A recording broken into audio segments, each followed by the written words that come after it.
প্রধান উপদেষ্টার থাইল্যান্ড সফরের পর 1,80,000 রোহিঙ্গা প্রত্যাবাসনের বার্তা পৌঁছেছে রোহিঙ্গা শিবিরে। এতে সবাই আশান্বিত হলেও বলছেন সবার আগে তাদের দরকার নিরাপত্তা ও আত্মমর্যাদা প্রতিষ্ঠার নিশ্চয়তা। আর উখিয়া টেকনাফের বাসিন্দারা বলছেন ডক্টর ইউনূসের এমন উদ্যোগকে তারা স্বাগত জানায়। কামরুল ইসলাম মিন্টুর তথ্য ছবিতে প্রতিবেদন। রমজানে জাতিসংঘ মহাসচিবকে সাথে নিয়ে কক্সবাজারের আশ্রিত রোহিঙ্গা ক্যাম্প সফরে এসে প্রধান উপদেষ্টা বলেছিলেন আগামী ঈদ যেন রোহিঙ্গারা স্বদেশে করতে পারে সেই ব্যবস্থার চেষ্টা হচ্ছে। রোহিঙ্গাদের ভাষায় প্রধান উপদেষ্টার এই বক্তব্যে সেদিন থেকেই আশায় বুক বেঁধেছে রোহিঙ্গারা। শুক্রবার থাইল্যান্ডের ব্যাংককে মিয়ানমারের জান্তা সরকার প্রথম ধাপে 1,80,000 রোহিঙ্গা স্বদেশে ফেরত নিতে রাজি হলে উখিয়া টেকনাফের রোহিঙ্গা শিবিরে দেখা যায় আনন্দ উচ্ছ্বাস। তারা ফিরতে চান তাদের ঘরে ভিটে মাটিতে।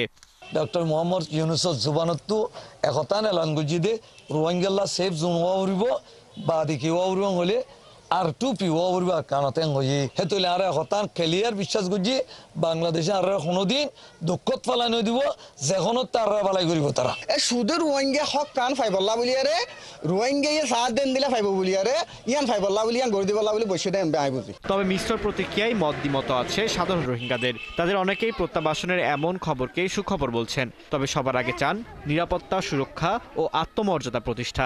হিন্দিলা যদি দিলে তার যদি বাদ দেশে যদি সিকিউরিটি যদি চাইলে বাদ দেশের মানুষ যদি চাইলে তাহলে আরো যাওয়ার কি তৈরি আছে অসুবিধা আর সেফ জোন দে দইলে আর হিয়ান মা দূর দূর যা ফ্যামিলি লিলে তেতে আড়ি বাড়ি গাড়ি লিভারি টেলিভারি যাইবে যাইলে বেগুন যাইবেলা চাই। আর আরো কোন জিনিস চাই দে আর এক পাড়ার মানুষ এটা অদত নাই, কিন্তু আরা যদি পারি দইলে এক পাড়ার মানুষ একবার ফোঁতে এক পাড়া যাই পারি দলিয়া না, কিন্তু আরা আরো সুবিধা বেশি। রোহিঙ্গা নেতারা বলছেন প্রায় 8 বছরে তাদের প্রত্যাবাসন ছিল শুধু আশ্বাসে। বিশ্বনেতারা চাইলেই যে কোনো সময় আরাকানে ফিরে যেতে পারে রোহিঙ্গারা। তবে প্রধান উপদেষ্টা ডক্টর ইউনূসের এই উদ্যোগ প্রত্যাবাসনের মুখ দেখবে বলে আশা তাদের। ওনারা তো আঞ্চলিক এবং আন্তর্জাতিক যে ইস্যুগুলো আছে এগুলো আমাদের আপনাদের সকলের চেয়ে অনেক বেশি ভালো বুঝেন এবং এগুলো নিয়ে তারা দীর্ঘদিন ধরে কাজ করছেন।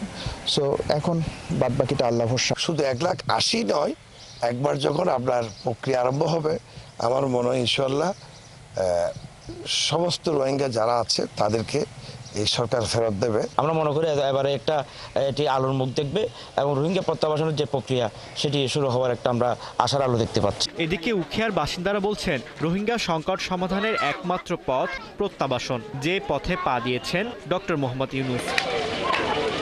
2007 সালে মিয়ানমারে নির্যাতনের মুখে বাংলাদেশে প্রবেশ করে 12 লাখ রোহিঙ্গা। এরপর থেকে উখিয়া টেকনাফের 33টি ক্যাম্পে বসবাস করছে তারা। ফারদিন নীরব, 71।